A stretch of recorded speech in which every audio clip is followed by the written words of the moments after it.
पागल घोषित रांची पागल खाना बाम बंद करावल पापा तो जंगमा बसैले संगमा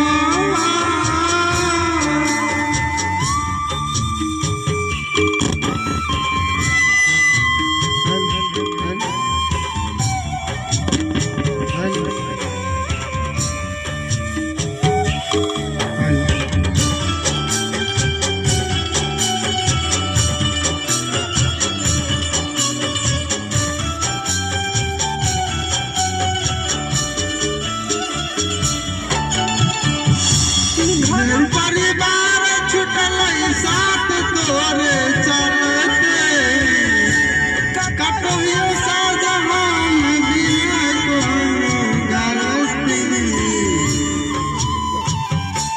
कुछ नहीं सुझाओगे दुख बड़ी हो बहाओगे आँखिया के आंसुआ से भिजल हो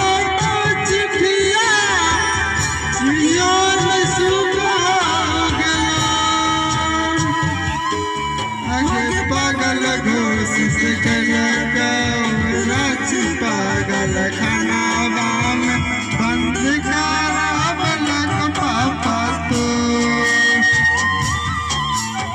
जनमा बसैले सोनवा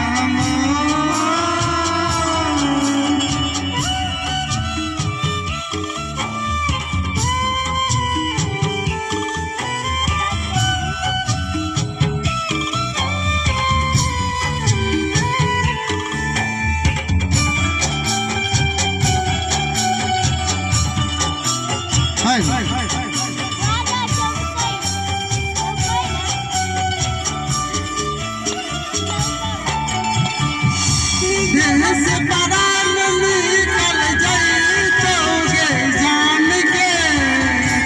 रतिया से हो बहुबियान कान कान के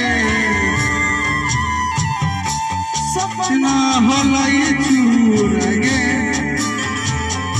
साजा मिलल बेकसूर गे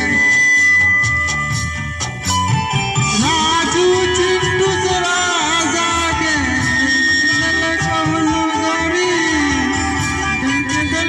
पापा तोर पागल घोषित रांची पागल खाना बाम बंद करावल पापा तो